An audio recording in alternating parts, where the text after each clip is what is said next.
अंतर्जनित बल जैसे कि आकस्मिक बल या पटल विरूपण बल में स्थल मंडलीय प्लेटों और इन प्लेटों के बीच पिघले हुए मैग्मा में गति होती है। इसका परिणाम भूकंप, ज्वालामुखी और भूस्खलन जैसी गतियां होती हैं।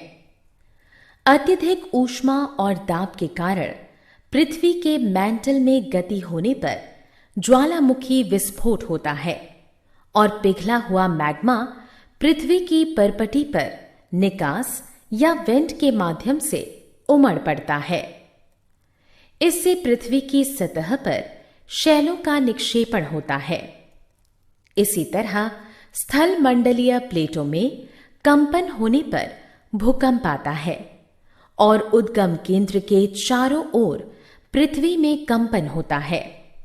उद्गम केंद्र परपटी पर वह बिंदु है जहां भूकंपीय ऊर्जा के कारण कंपन आरंभ होता है।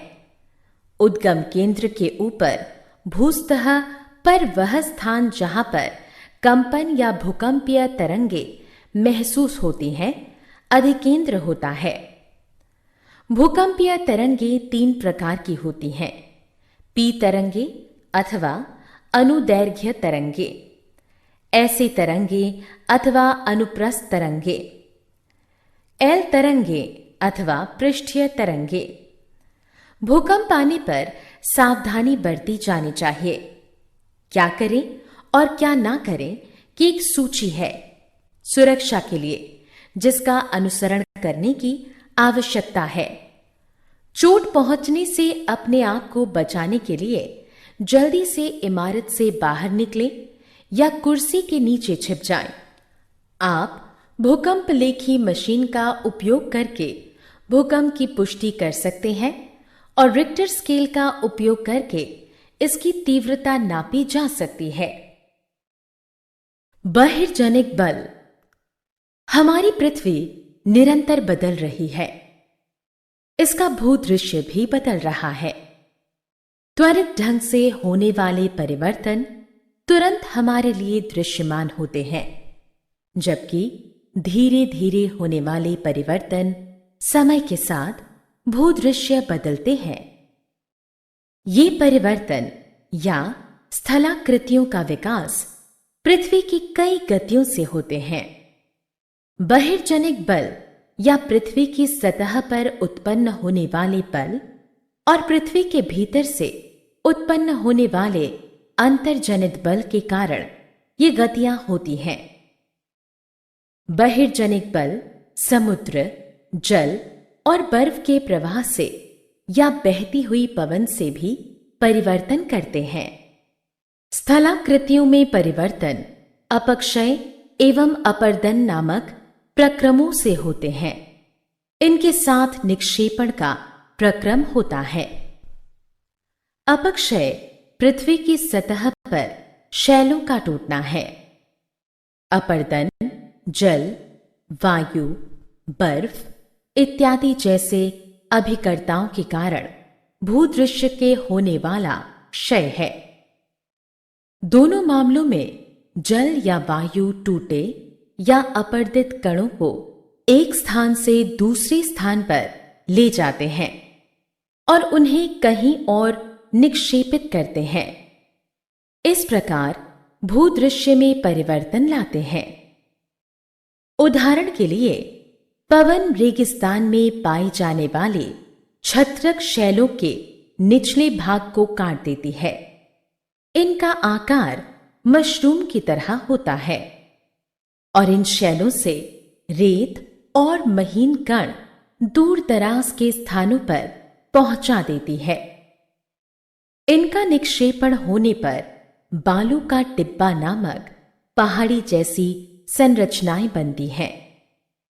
जब पवन विशाल क्षेत्र में बालू निक्षेपित करती है तो विशाल लोएस नामक निक्षेप बनते हैं।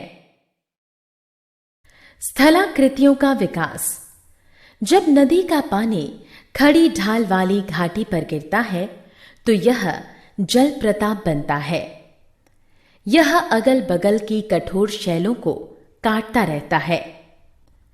मैदानी इलाकों से गुजरने के दौरान नदी विशाल मोड़ या विसर्प बनाती है, शैलों का अपर्दन करती है और साथ ही साथ अपने साथ गाद और अवसाद ढोकर ले जाती है। कभी कभी विसर्प लूप बनाते हैं जो मुख्य नदी से कट जाने पर चाप झील नामक झील बनाते हैं। अपने मुख्य मार्ग पर आगे बढ़ते हुए नदी भारी हो जाती है और बाढ़ के मैदान में अवसाद निक्षेपित करना आरंभ कर देती है। उत्थित तटों को तटबंध कहा जाता है। समुद्र तक पहुंचने से पहले नदी छोटी छोटी वितरिकाओं में विभाजित हो जाती है और प्रत्येक वितरिका का अपना मुहाना होता है और अपना अवसाद ढोती है। सभी मुहानों का अवसाद एक साथ मिल जाने पर वितरिकाएं डेल्टा बनाती हैं। डेल्टा खनिज में बहुत समृद्ध और उपजाऊ होता है। इस प्रकार बहती नदी जहां से भी गुजरती है, अगल बगल भूदृश्य बदलती रहती है।